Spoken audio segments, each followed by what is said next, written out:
गौरी, हमारे आम के पेड़ से आम कब पकेंगे?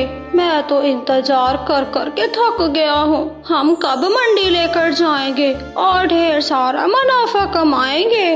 कालू जी, अब मुझसे और इंतजार नहीं होता। मैं तो कहती हूँ यही कच्चे आम तोड़ लेते हैं और मंडी ले जाते हैं। कोई ना कोई पागल पक्षी हमसे ले ही लेगा।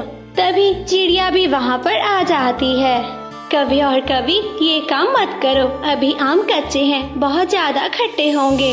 छोटी चिड़िया, ये पेड़ हमारा है, तुम्हारा नहीं है। हमारा जो मन करेगा हम करेंगे। वैसे भी तू अपने पेड़ को देख, हमारे पेड़ पे क्यों आई है? तू अपने पेड़ का ख्याल रख, कहीं वो मोटी चोंच वाला तोता और बुलबुल ना खा जाए। चिड़िया वहाँ से चली जाती है और अपने आम के पेड़ में बैठ जाती है। मैं तो अपने आम तभी तोड़ूंगी जब मीठे, रसीले और पक जाएंगे। कवि और कौवा अपने पेड़ से वो कच्चे आम तोड़कर ही मंडी ले जाते हैं।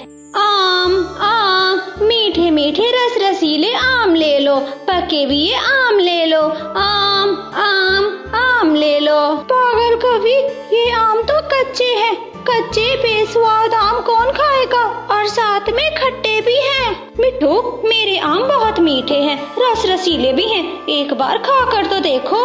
लाओ, पहले एक आम दो, मैं चखकर देखूंगा।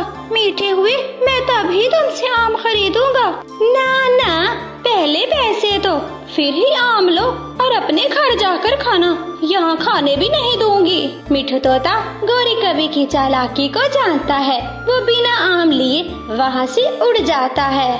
गौरी कवि शाम तक मंडी में बैठी रहती है, पर उसके पास एक भी पक्षी नहीं आता।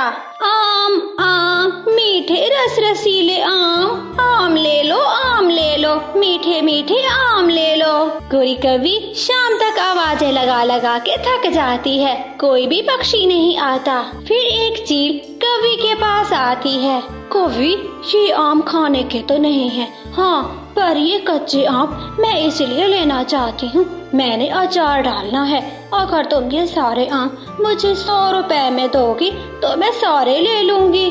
चील दी, 100 रुपए तो बहुत कम है, 200 कर लो और सारे आम ले जाओ। ना भी, देने हैं तो 100 रुपए में दो, वरना मैं तो चली, 200 में तुमसे कोई नहीं खरीदेगा। अगर ये चील भी चली गई तो मुझे कल फिर आना होगा। सुबह से लेकर शाम तक इन कच्चे आमों के लिए आवाज लगाना होगी। पता नहीं कल बिकते भी हैं कि नहीं बिकते। गौरी ऐसे सोचती है और फिर चील से कहती है, अच्छा ठीक है, लाओ 100 रुपए। गौरी 100 रुपए में वो सारे कच्चे आम चील को देती है। क्या गौरी, तुमने 100 रुपए में ही सारे आम दे दिए? तू मेरे साथ बाजार चलता तभी तुझे पता चलता। कोई भी पक्षी वो कच्चे आम लेने को तैयार नहीं था। वो तो चील दी ने आकर अचार डालने के लिए आम ले लिए, वरना हमें नदी में बहाने पड़ते वो आम। ऐसे ही कुछ दिन गुजर जाते हैं। चिड़िया के आम अब पूरी तरह पक चुके थे। अब मेरे आम पूरी तरह पक चुके हैं, आज मैं इन्हें मंडी ले जाकर बेच आती हूँ। चिड़िया अपने पेड़ के सारे आम तोड़कर मंडी ले जाती है। कुछ ही देर में चिड़िया के सारे आम बिक जाते हैं। चिड़िया को बहुत ज्यादा मुनाफा होता है। झरने पे बैठी चिड़िया और गौरी कवि आपस में बातें कर रही थी।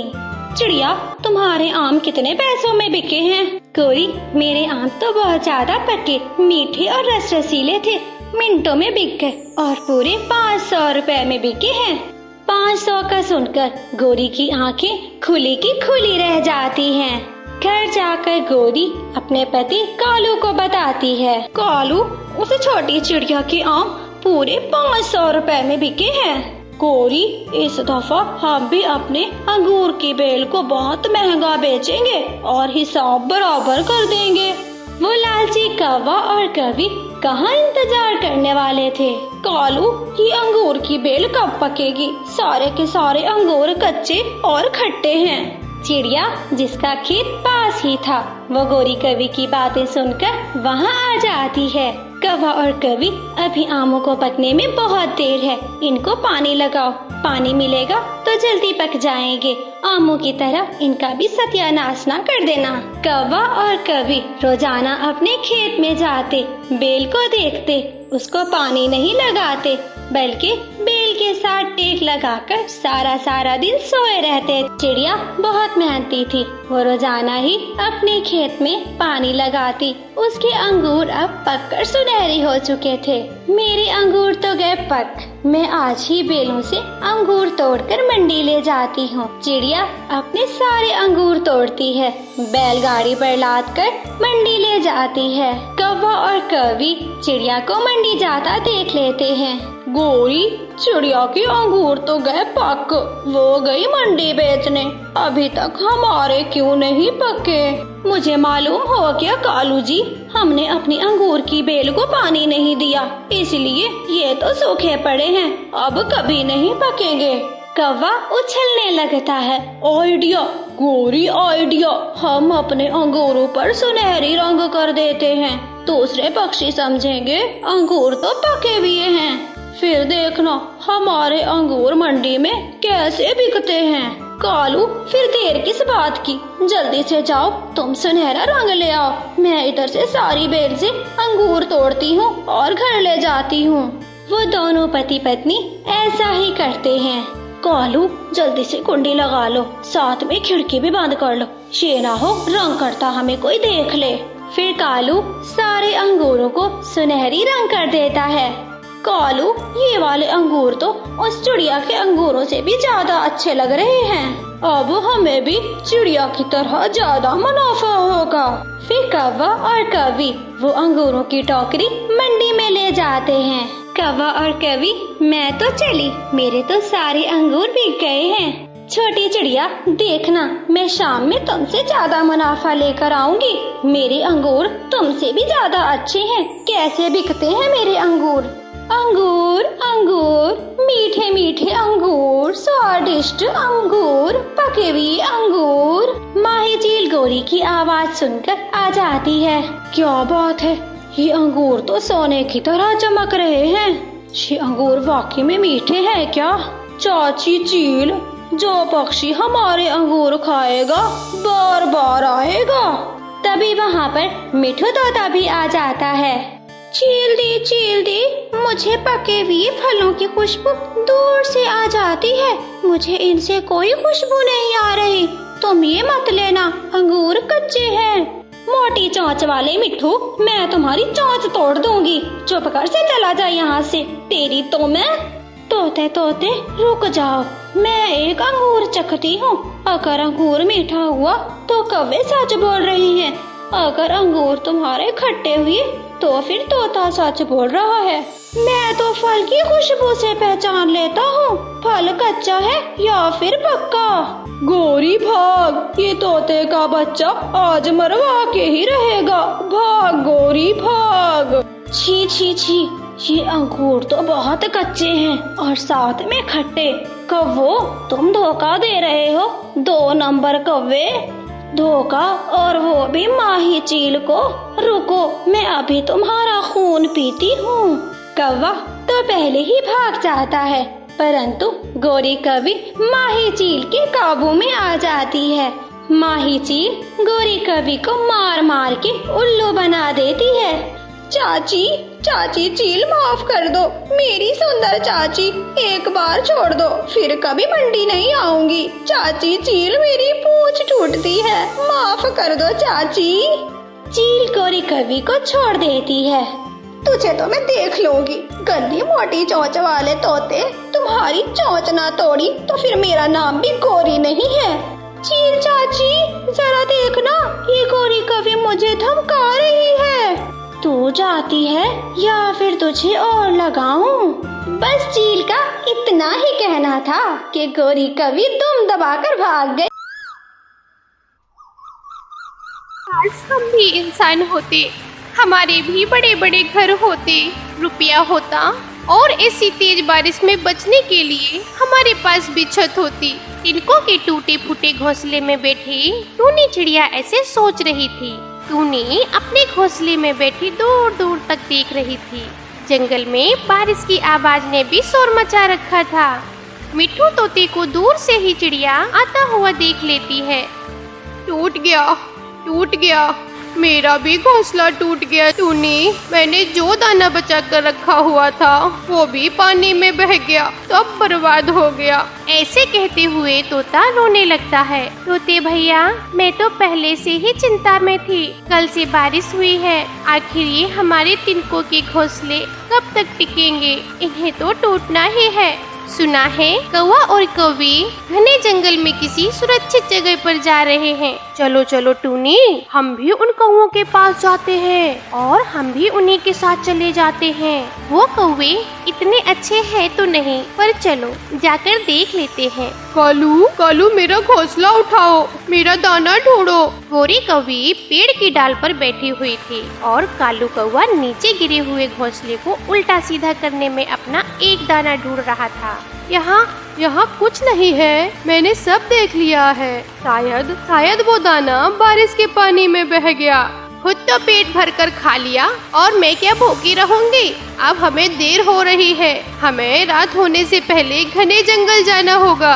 टूनी और तोता भी वहाँ पहुँच जाते हैं। गोरी बहन, कालू कहाँ है? वो बैठा है नीचे घोंसले के साथ में। मेरा दाना भी गिर गया जिसे वो ढूंढ रहा है। कालू कौवा भी वहाँ आ जाता है। कौवे, सुना है आप किसी घने जंगल में सुरक्षित जगह पर जा रहे हो। हाँ, वहाँ एक बड़ा सा लोहे का बना हुआ घर है। हम तेज बारिश में वहाँ बैठकर खुद को बारिश से बचा सकते हैं। हमें भी अपने साथ ले जाओ। मेरा और तोते का घोंसला भी टूट गया है। कौवे भैया, हम सब एक जगह एक साथ रह लेंगे तो एक दूसरे की मदद भी कर सकेंगे। कालू, मेरा तो शरीर कांप रहा है बारिश में भीग कर। मेरा तो बुरा हाल है। अब चलो, जिसे जाना है जल्दी करो। कालू कौवा घने जंगल में जाता है। बाकी सब भी कालू कौवे के पीछे पीछे थे। वहाँ एक रेलगाड़ी का पुराना डिब्बा था जिस पर घास ऐसे उगी हुई थी जैसे जमीन पर उगती है। दिखने में बिल्कुल ऐसा लग रहा था जैसे यह कोई लोहे का डिब्बा नहीं बल्कि कोई पेड़ हो। ये चीज है जिसकी मैंने पिछले दिनों खोज की थी। इसके अंदर आकर देखो, अंदर से ये बिल्कुल साफ सुथरी है। हम सब यहाँ रह सकते हैं। कौवे भैया, यहाँ तो हम बारिश से भी बच सकते हैं। अब हम जी सकेंगे और बारिश रुकने के बाद पहाड़ का मौसम भी देख सकेंगे। फिर वो सब रेलगाड़ी के पुराने डिब्बे के अंदर चले जाते हैं। ए मोटी चोंच वाले, वहाँ जाकर बैठो टूनी चिड़िया के पास। यह जगह मेरे कालू जी की है। कैसे मेरे करीब होकर बैठ रहा है, जैसे मेरा पुराना मित्र हो। तोता भैया, आप यहाँ आए, मेरे पास आ जाएं, मेरे पास आकर बैठे। टूनी चिड़िया और तोते, यह खोज मेरे कालू जी की है। अगर तुम दोनों को इसमें रहना है तो तुम दोनों हमारे लिए दाना लेकर लाना होगा। हाँ, फिर ही हम तुम दोनों को यहाँ रहने देंगे। कौवे भैया, आप तो हमेशा लड़ाई की बातें करते रहते हो। हम ला देंगे आपके लिए दाना भी। मोटी चोंच वाले, अब मुझे घूर क्या रहे हो? जाओ और मेरे लिए दाना लेकर लाओ। मैं तो भूख से मर रही हूँ। टूनी चिड़िया, अपने खाने को कुछ मिले ना मिले मगर हमें इनका पेट तो भरना ही होगा, वरना ये हमें यहाँ से निकाल देंगे। ठीक है तोते भैया, मैं जाती हूँ दाना ढूंढने। फिर टूनी चिड़िया बेचारी तेज बारिश में कौवों के लिए दाना लेने जाती है। जंगल में पानी होने के कारण जमीन पर कहीं भी दाना नहीं मिल रहा था। एक कबूतर बारिश का मरा हुआ उड़ता उड़ता रेल के उस पुराने डिब्बे के पास आ जाता है। कोई है यहाँ पर? बोलो, कोई है क्या अंदर? हाँ, हम हैं। अरे हाँ, हम हैं यहाँ। बताओ क्या बात है? पक्षियों को वहाँ देखकर कबूतर बहुत खुश हो जाता है। मैं समझा यहाँ कोई नहीं होगा। अच्छा हुआ जो आप सब भी यहाँ हो। मैं भी रात गुजारने के लिए यहाँ आया हूँ। ना, ये अब हमारा घर है और हम अपने घर में किसी को भी नहीं आने देंगे। अरे कौवे और कौवी, मैं कबूतर हूँ, तुम्हारा पुराना दोस्त। क्या तुम मुझे भी नहीं आने दोगे अंदर? गंदी आँखों वाले, याद कर, मैंने एक दाना क्या तेरे घोंसले से चुरा लिया था? तूने मार कर मेरी पूंछ घायल कर दी थी। कभी नहीं, हम तुम्हें यहाँ कभी नहीं आने देंगे। वह बारिश में भीग रहा था। बेचारा भीग रहा है। भीगे, अगर तुम्हें इतनी चिंता है उसकी तो तुम भी दफा हो जाओ यहाँ से। जाओ जाओ जाओ और उसके पास जाओ। पूरी अपना मुंह दूसरी तरफ फेर लेती है। टूनी चिड़िया भी धक्के खा खा कर लौट आती है। गौरी, माफ करना, मुझे तो पूरे जंगल में एक भी दाना नहीं मिला। हाँ हाँ, मुझे पहले ही पता था। जो मिला भी होगा वो तूने ही तो खा लिया होगा। गौरी, मैं सच में भूखी हूँ। मैं इतनी लालची नहीं हूँ कि मेरे दोस्त भूखे रहे और मैं अपना पेट भर लूँ। तोता बैठे बैठे कबूतर की तरफ इशारा करता है। क्या क्या कह रहे हो तोते? वह कबूतर बाहर बैठा है। गोरी, गोरी और कालू उसे अंदर नहीं आने दे रहे हैं। टूनी चिड़िया, मेरा भी घोंसला टूट गया था। कौवा और कौवी, वह रात बारिश में कैसे गुजारे? उसे अंदर आने दे। मेरी पूछ वाली बात याद है ना तुझे? अरे तो क्या हुआ गोरी, तुम भी तो उसके घोंसले में चोरी करने गई थी ना। पिछली पुरानी बातों को छोड़ो गोरी, कबूतर को अंदर आने दो। मैं अपने किए की माफी मांगता हूँ गोरी। प्लीज प्लीज मुझे अंदर आने दो। मैं पूरी तरह से भीग चुका हूँ। गोरी तो इसे यहाँ नहीं आने देगी। मरता है तो मरे, मेरा क्या। गोरी, अगर तुम कबूतर को यहाँ आने नहीं दोगी तो हम भी यहाँ नहीं रहेंगे। चलो मिठू, ऊपर वाला हमें कोई सुरक्षित छत दे ही देगा। टूनी चिड़िया तोते को साथ लेकर वहाँ से बाहर निकल जाती है। फिर कबूतर और टूनी चिड़िया वहाँ से चले जाते हैं। ये टूनी तो सच में यहाँ से चली गई। टूनी अपने दोस्तों के लिए कुछ भी कर सकती है। क्या था गोरी, अगर तुम उस कबूतर को एक कोने में बैठ लेने देती। कालू, मैं तो भूख से मर रही हूँ। तुम्हें तो पता है ना, मुझे भूखे पेट बहुत गुस्सा आता है। नदी के उस पार बड़े बड़े पेड़ों में चिड़िया को कोई बड़ी सी चीज नजर आती है। वहाँ नीचे कुछ है, हमें वहाँ जाकर देखना होगा। वो सब दोस्त वहाँ आते हैं। वाओ, ये तो बहुत बड़ी चीज है। ये तो ट्रेन के डिब्बे से भी बड़ी चीज है। वो एक पुराना किसी जमाने का गिरा हुआ जहाज था। इसके अंदर जाकर देखना होगा। चलो चलो। फिर वो सब उसके अंदर जाते हैं।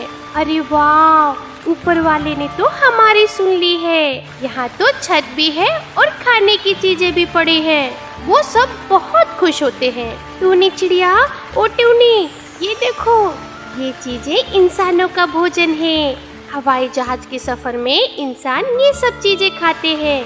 उन्हें छत भी मिल गई थी, अब वो बारिश से सुरक्षित भी थे और भोजन भी था। वो सब बहुत खुश थे। वो सभी एक एक सीट पर जाकर बैठकर खिड़की से बाहर का बारिश का नजारा लेने लगते हैं और अपनी अपनी चीजें खाने लगते हैं। थोड़ी देर बाद कौवा और कौवी भी वहाँ आ जाते हैं। टूनी, तुम यहाँ हो? मेरा दिल नहीं लग रहा था। अकेले अकेले मुझ वहाँ अच्छा नहीं लग रहा था। हम सब यहाँ बहुत सुरक्षित हैं, तुम्हारे उस ट्रेन के डिब्बे से भी ज्यादा। देखो देखो, हमारे पास इंसानों के खाने वाली चीजें भी हैं। मेरे सुंदर भाई कबूतर, अपनी बहन कोरी को क्या बारिश में ही भीगने दोगे? मुझे भी बहुत भूख लगी है। फिर कौवा और कौवी उस पुराने जहाज के अंदर चले आते हैं और बारिशों के सभी दिन सभी पक्षी अच्छे से और सुरक्षित से गुजार लेते हैं। रानू चिड़िया बहुत गरीब थी। उसके 2 छोटे छोटे बच्चे और पति बेरोजगार था, इसलिए घर में खाने के लिए 2 टाइम का भोजन भी नसीब नहीं होता। टुन्नू जी, आप कुछ करें। अगर ऐसे ही चलता रहा तो हमारे बच्चे भूख से मर जाएंगे। रानो, मैं क्या करूं? यह कैसा बुरा समय आया है हमारे लिए। ना कोई खाने को देता और ना ही कोई काम धंधा मिलता। टुन्नू जी, आप एक काम करें, थोड़ा भोजन अपने भाई के घर से मांग लाएं और थोड़े पैसे भी। ऐसे मुश्किल समय में अपने ही काम आते हैं। ओहो, तुम कहती हो तो चला जाता हूँ, लेकिन मुझे लगता नहीं है कि उसकी पत्नी कुछ हमें देगी। इतना कहकर टुन्नू चिड़ा अपने छोटे भाई के घर जाता है और वहाँ जाकर वो जैसे ही कुंडी खटखटाता है कि उसे एक अंदर से आवाज सुनाई देती है। सुनो मनु जी, आपके बड़े भाई के घर पर अकाल पड़ा है। वो हमसे भीख मांगने आते ही होंगे, इसीलिए पहले ही समझा रही हूँ, उन भिखारियों को कुछ नहीं देना। अरे पत्नी जी, तुम चिंता मत करो, मैं उन भिखारियों को कुछ नहीं दूंगा। अरे बड़ा भाई है तो क्या हुआ, फ्री में खिलाता रहूं? बिल्कुल भी नहीं। वाह वाह छोटे भाई, तूने आज मेरी आंखें खोल दी। मैं तो सोचता रहा कि तेरी पत्नी ही हमसे नफरत करती है, लेकिन आज छोटा भाई तू भी मुझसे नफरत करता है। मैंने ये कभी नहीं सोचा था। अब पता चल ही गया है तो फिर यहाँ खड़े खड़े क्या देख रहे हो? जाओ जाओ जाओ, अपने घर जाओ। मैं तुम गरीबों से कोई ताल्लुक नहीं रखना चाहता।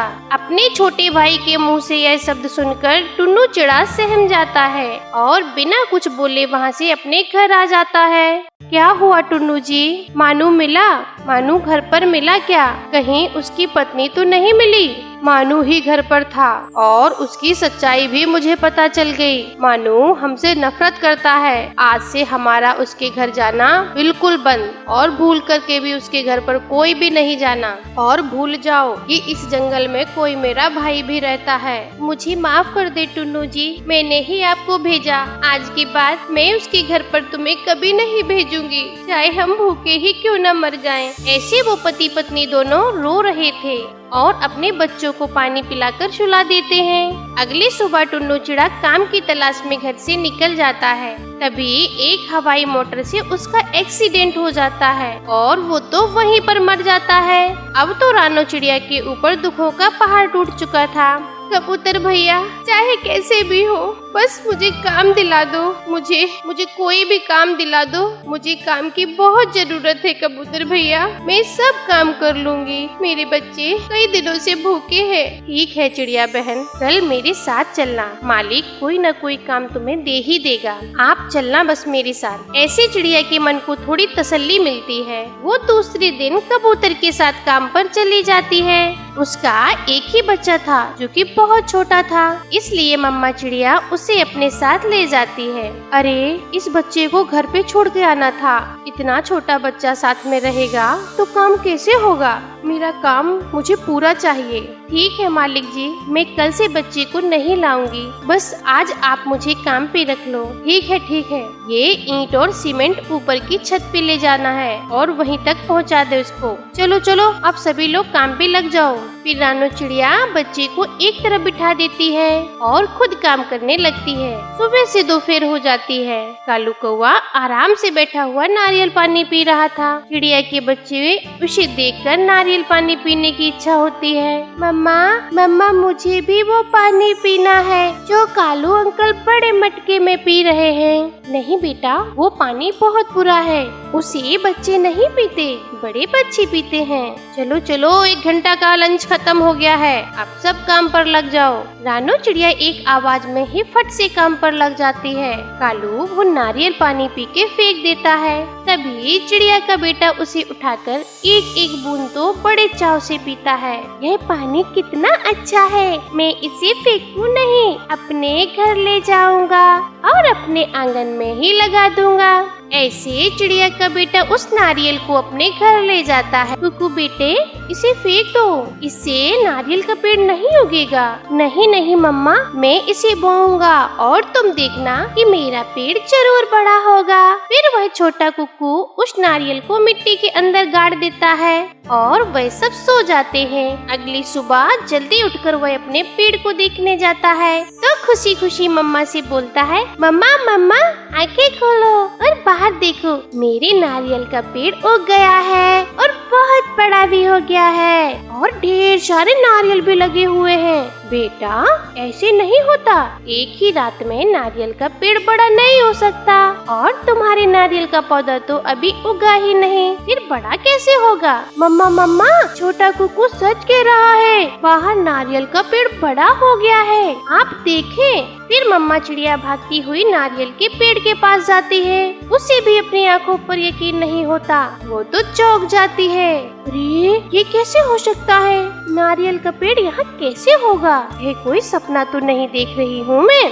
ना ना ना ना, लगता है ये कोई सपना है। नहीं नहीं मम्मा, सपना नहीं, हकीकत है। जिसे प्रेम और स्नेह से तुम्हारे बच्चे ने इसे यहाँ गाड़ा है, उसे तो उगना ही पड़ा। चिड़िया, मैं एक जादुई नारियल का पेड़ हूँ। तुम जितने भी चाहो उतने नारियल तोड़ सकती हो, मैं कुछ भी नहीं कहूँगा। मम्मा चिड़िया नारियल तोड़ने के लिए पेड़ पर चढ़ती है। वो जैसे ही नारियल तोड़ती है, वहाँ दूसरा नारियल आ जाता है। मम्मा चिड़िया ढेर सारे नारियल तोड़ लेती है और नीचे फेंकती है और फिर बाजार ले जाकर उनसे अच्छे खासे पैसे कमाती है। इस तरह से चिड़िया के हालात दिन पे दिन सुधरने लगे थे। पति रानू, वो रानू तो बहुत अमीर हो गई है और पक्का मकान भी खरीद लिया है उसकी पत्नी ने। वो नारियल पानी बेचने का काम करती है। सुना है उसके घर में एक जादुई नारियल का पेड़ है जिसपे नारियल कभी खत्म ही नहीं होते। ये तो राज है। तभी मैं सोचूं एक पेड़ से ढेरों नारियल कैसे लग सकते हैं। मानो जी, ऐसे तो वो रानो चिड़िया बहुत अमीर बन जाएगी।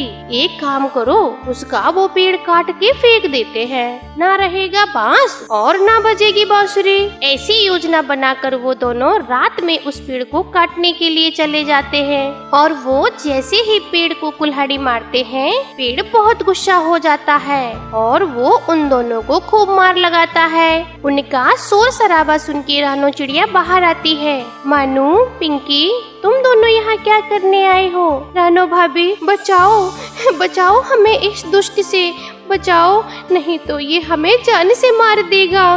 बचाओ बचाओ ना चिड़िया। चिड़िया, ये दोनों मुझे काटने के लिए आए थे ताकि तुम नारियल पानी ना बेच सको और पहले की तरह गरीब बन जाओ। नहीं नहीं, हमें छोड़ दो, हमें जाने दो, हम ऐसा दोबारा फिर कभी नहीं करेंगे। रानो भाभी, प्लीज प्लीज हमें माफ कर दो, हमसे गलती हो गई रानो भाभी। रानो को उन दोनों पर दया आ जाती है और पेड़ से उन्हें भी मारने को रोक देती है। अगर फिर कभी ऐसी जरूरत की तो पहाड़ों पे फेंक के मारूंगा तुम दोनों को सीधा। रानो भाभी, आपका बहुत बहुत शुक्रिया। अगर तुम नहीं आती तो ये पेड़ हम दोनों को मार ही देता। रानो भाभी, क्या हम भी थोड़े नारियल बेच सकते हैं? और वैसे भी ये तो जादुई पेड़ है, इसे क्या फर्क पड़ेगा? नहीं, मैं अपने नारियल तुम्हें बेचने नहीं दूंगी। तुम वही हो जो हमें गरीबों से कोई रिश्ता नहीं रखना चाहते थे, लेकिन अब मेरी ये भी सुन लो कि मैं भी तुम गरीबों से कोई रिश्ता नहीं रखना चाहती। जाओ यहाँ से। रानो की ये बात सुनकर उन दोनों को वो दिन याद आ जाता है जब टुन्नू उनके घर गया था और यही सब कह के उसे भगा दिया था। वह बहुत शर्मिंदा होते हैं और फिर अपने घर को चले जाते हैं। तो प्यारे दोस्तों, इस कहानी से हमें यही सीख मिलती है कि हमें मुश्किल वक्त में अपनों का साथ देना चाहिए, ना कि उनसे रिश्ता तोड़ लेना चाहिए, क्योंकि बुरे वक्त में तो हमारे अपने ही काम आते हैं और बुरा वक्त भी सब पर आता है। आपका धन्यवाद। मोटी मोटी तोते की चोंच मोटी, तेरी चोंच मोटी, मोटी चोंच वाला तोता, तोते की चोंच मोटी। मुक्ता भी मिठू तोता गौरी कवि के पास आ जाता है। मेरी चोंच मोटी और बड़ी है तो इसमें मेरा क्या दोष है? तुम तो हर समय ही मेरा मजाक उड़ाती रहती हो, मेरा बड़ा गुस्सा करते हो। सारे जंगल के पक्षी तुझे बड़ी चोंच वाला कहते हैं। मैं भी कहूँगी मोटी मोटी मोटी चोंच वाला तोता, तोते की चोंच मोटी मोटी। गुस्से में मिठू तोता वहाँ से चला जाता है। कबूतर और चिड़िया पेड़ की डाल पर बैठे हुए बातें कर रहे थे। चिड़िया, कल मैंने एक अमरूद देखा। मिठू ने कहा, हम ये अमरूद मिलकर खाते हैं, मगर तुम तो जानती हो उसकी चोंच कितनी बड़ी है। उसने 2 चोंच ही मारी और सारा अमरूद खत्म कर गया। कबूतर, उसकी चोंच मोटी है और बड़ी है तो काटेगा भी बड़ा ही। तुम्हें किसने बोल दिया कि तुम उसके साथ अपना भोजन मिल बैठ कर खाओ? चिड़िया, तुम तोते से कहो कि मेरा अमरूद वापस कर दे। ठीक है, मैं जाती हूँ और उस तोते से बात करती हूँ। चिड़िया तोते के पास जाती है। तोते, कबूतर के साथ अच्छा नहीं किया तुमने। मैंने क्या किया है? मैंने तो केवल 2 बार ही चोंच मारी थी अमरूद पर, वो तो कई बार अमरूद खाता रहा था। तुम्हारी चोंच बहुत बड़ी है, तुमने 2 बार ही चोंच मारने पर सारा अमरूद खा लिया। बड़ी है जिसे कहो यही कहता है कि तुम्हारी चोंच बड़ी है। अगर चोंच बड़ी है तो इसमें मेरा क्या दोष है? तोते गुस्सा मत करो, तुम जाओ और एक अमरूद ढूंढ कर ला दो और कबूतर को दे दो, हिसाब बराबर हो जाएगा। ठीक है, मैं ला देता हूँ उसको अमरूद। फिर एक दिन चिड़िया, कबूतर और गौरी कभी बैठे हुए थे। वहाँ बुलबुल आ जाती है, उसके पास गर्मा गर्म खिचड़ी थी। दोस्तों, मैं तुम सबके लिए खिचड़ी लेकर आई हूँ, चलो आ जाओ, हम सब मिल बांट कर खिचड़ी खाते हैं। वाह वाह मेरी मोटी बहन, मुझे तो भूख भी बड़ी लगी है और मेरी मोटी बहन खिचड़ी भी बना कर आई है। फिर सब उस खिचड़ी को खाने लगते हैं। वहाँ पर तोता भी आ जाता है। लो आ गया, वो मिठू तोता भी आ गया। देख लेना, एक ही चोंच में सारी खिचड़ी खत्म कर जाएगा। मिठू, तुम यहाँ क्या करने आए हो? मुझे खिचड़ी की खुशबू यहाँ खींच लाई है, मैं भी खिचड़ी खाऊंगा। तोते, सारे पक्षी तुम्हारी इस मोटी चोंच से डरते हैं, कोई भी तुम्हें अपने साथ खाने नहीं देगा। आइडिया। चिड़िया, तुम इस मोटे और बड़ी चोंच वाले तोते को पत्ते पे रख के दे दो खिचड़ी, ये साथ ही बैठ के खाता रहेगा। हाँ, ये ठीक बोला, इस तोते को हम खिचड़ी पत्ते पे रख के दे देते हैं। फिर रानो चिड़िया ऐसा ही करती है, उस पत्ते पे खिचड़ी रखकर तोते को दे देती है। नहीं, मैंने ऐसी खिचड़ी नहीं खानी, अपनी खिचड़ी अपने पास रखो, मुझसे नहीं खाया जाता अलग बैठकर। फिर मिठू तोता वहाँ से भी गुस्से होकर चला जाता है। देखो देखो, मैं ना कहता था कि ये मेरे अमरूद की तरह ये खिचड़ी भी खाना चाहता है, अपनी मोटी चोंच से सारी खिचड़ी खाना चाहता है। फिर सारे पक्षी उस खिचड़ी को खाने लग जाते हैं। तोता बहुत उदास हो जाता है और वो एक पेड़ पे बैठकर रोने लग जाता है। सब मेरी बड़ी चोंच का मजाक उड़ाते हैं, मैं नहीं रखूंगा ऐसी मोटी चोंच। तोता उड़ता हुआ इंसानों की बस्ती की तरफ चला जाता है। तोता किसान के पास जाता है। किसान, मैं अपनी आधी चोंच कटवाना चाहता हूँ, क्या आप मुझे बता सकते हैं कि लोहार कहाँ पे रहता है? तोते, तुम ऐसा कभी मत करना, तुम्हारी ये चोंच मोटी और बड़ी इसलिए है कि तुम चीजों को काट सको, जैसे लकड़ी को और फिर शिकारी के जाल को और फिर घास के तिनकों को। ये तो बहुत बड़ी काम की चीज है। नहीं चाहिए, मुझे ऐसी गंदी चोंच नहीं चाहिए जिसकी वजह से मेरे साथ कोई बैठकर खाना भी पसंद ना करे। बस आप मुझे यही बता दीजिए कि मुझे लोहार कहाँ पर मिलेगा। ठीक है, जैसे तुम्हारी मर्जी, तुमने अब फैसला कर ही लिया है तो मैं भी बता देता हूँ। यहाँ से सीधा जाओगे, जहाँ पर तुम्हें भट्टी का धुआं नजर आए तो समझ जाना कि ये लोहार की ही दुकान है। तोता वहाँ से उठता है और लोहार की भट्टी की तरफ चला जाता है। कबूतर और गौरी कवि दोनों दाने की तलाश में जा रहे थे। दोनों उड़ते उड़ते थक जाते हैं। कबूतर, वो देखो, सामने बहुत सारा दाना पड़ा है। ये तो बहुत ज्यादा दाना है, मैंने जिंदगी में पहली बार इतना ज्यादा दाना देखा है। इतना दाना, और वो भी पेड़ के नीचे। चलो गौरी, हम पेट भर के दाना खाते हैं और बाकी जो बचेगा वो घर लेकर चले जाएंगे। फिर कबूतर और गौरी कवि उड़ते हैं और उस पेड़ के नीचे दाना खाने के लिए बैठ जाते हैं। तो जैसे ही अपने पैर जमीन पे रखते हैं, वो तो जाल में फंस जाते हैं। कबूतर, ये क्या हुआ? हम तो जाल में फंस गए हैं, हमें तो कोई निकालने वाला भी नहीं है। गौरी, ये दाने तो शिकारी ने डाले हुए थे, अब वो हमें ले जाएगा पकड़कर और हमें काट कर खा जाएगा। अब तो हम जिंदा नहीं बच सकते।